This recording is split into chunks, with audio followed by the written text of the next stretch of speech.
जय श्री कृष्ण। 15वां अध्याय राजा बलि का स्वर्ग पर विजय। ओम नमो भगवते वासुदेवाय। राजा परीक्षित ने पूछा, भगवान श्री हरि स्वयं ही उन सबके स्वामी हैं, फिर उन्होंने दीनहीन की भांति राजा बलि से 3 पग पृथ्वी क्यों मांगी तथा जो कुछ वह चाहते थे वह मिल जाने पर भी उन्होंने बलि को बांधा क्यों? मेरे हृदय में इस प्रकार बड़ा कौतूहल है कि स्वयं परिपूर्ण यज्ञेश्वर भगवान के द्वारा याचना और निरपराध का बंधन ये दोनों ही कैसे संभव है?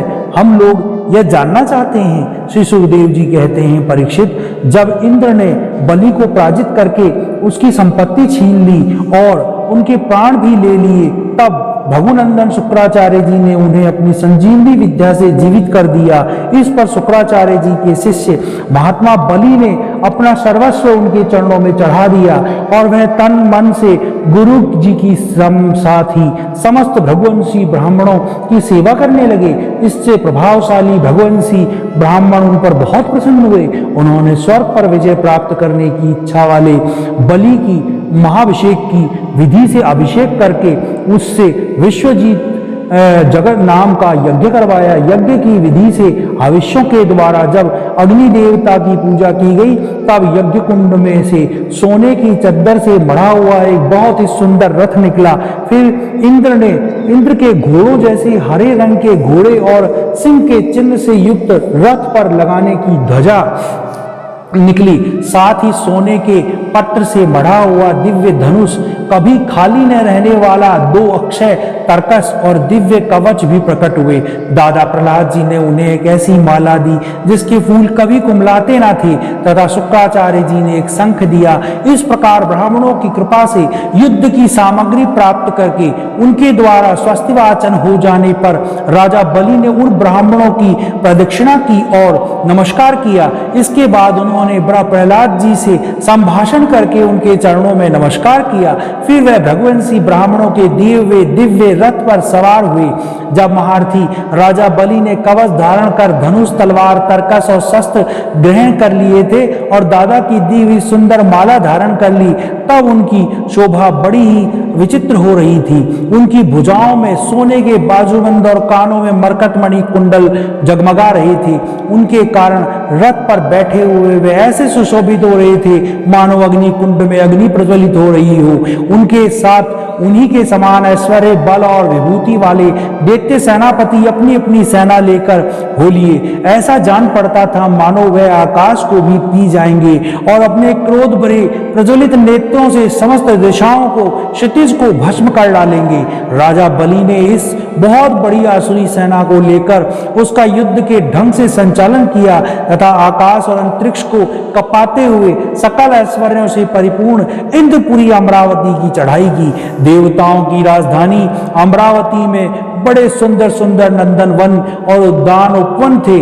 उन उद्यानों और उपवनों में पक्षियों के जोड़े चहमकाते थे। मधुलोभी भोरे मतवारे होकर गुनगुनाते रहते। लाल लाल नए नए पत्तों, फलों और पुष्पों से कल्पवृक्षों की शाखाएं लदी रहती थी। वहां के सरोवरों में हंस, सारस, चकवे और बतकों की भीड़ लगी हुई थी। उन्हीं में देवताओं के द्वारा सम्मानित देवांगनाएं जल क्रीड़ा करती रहती थी। ज्योतिर्मय आकाश गंगा ने खाई की भांति अमरावती को चारों ओर से घेर लिया।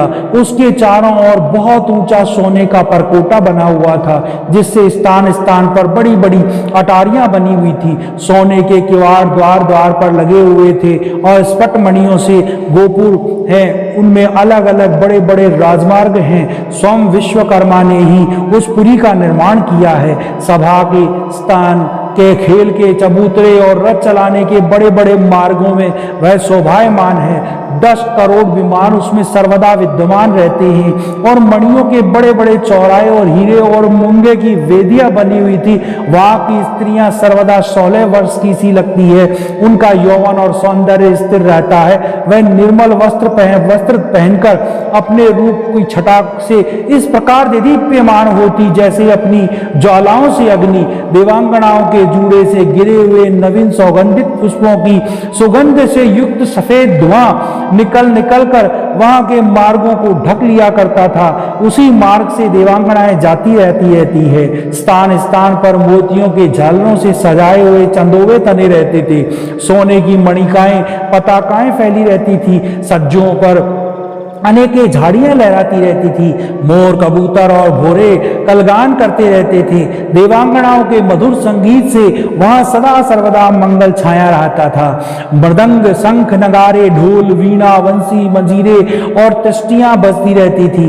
गंधर्व बाजों के साथ गाया करते थे। अप्सराएं नाचा करती थी। उनमें अमरावती इतनी मनोहर जान पड़ती थी मानो उससे अपनी छटा की अधिष्ठाती देवी को भी जीत लिया हो। उस पुरी में अधर्मी, दुष्ट, जीवद्रोही, ठग, मानी, कामी और लोभी नहीं जा पा सकते थे। जो इन दोषों से रहित है वह ही वहां जाते थे। असुरों की सेना के स्वामी राजा बलि ने अपनी बहुत बड़ी सेना से बाहर की ओर सब ओर से अमरावती को घेर लिया और इंद्र पत्नियों के हृदय में भय का संचार करते हुए उन्होंने शुक्राचार्य जी के दिए हुए महान शंख को बजाया। उस शंख की ध्वनि सर्वत्र फैल गई।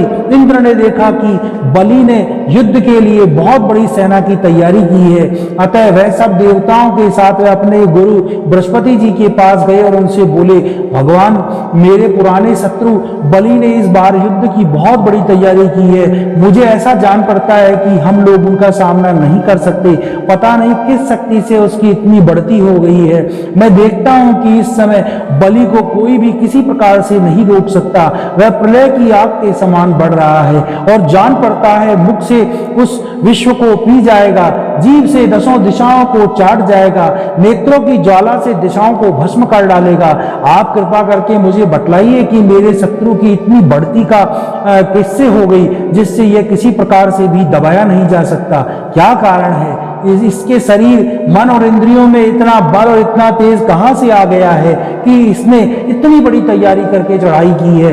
देवगुरु बृहस्पति जी ने कहा, इंद्र, मैं तुम्हारे शत्रु बलि की उन्नति का कारण जानता हूं। ब्रह्मवादी भृगुवंशियों ने अपने शिष्य बलि को महान तेज देकर शक्तियों का खजाना बना दिया है। सर्वशक्तिमान भगवान को छोड़कर तुम या तुम्हारे जैसे कोई भी इस बलि का सामना किसी प्रकार नहीं कर सकता। जैसे काल इसके सामने नहीं ठहर सकता। इसलिए तुम लोग स्वर्ग को छोड़कर कहीं छिप जाओ और उस समय की प्रतीक्षा करो जब तुम्हारे शत्रु का भाग्य चक्र पलटे। इस समय ब्राह्मणों के तेज से बलि की उत्तरोत्तर वृद्धि हो रही है। उसकी शक्ति बहुत बढ़ गई है। जब ये उन्हीं ब्राह्मणों का तिरस्कार करेगा तब अपने परिकार के साथ नष्ट हो जाएगा।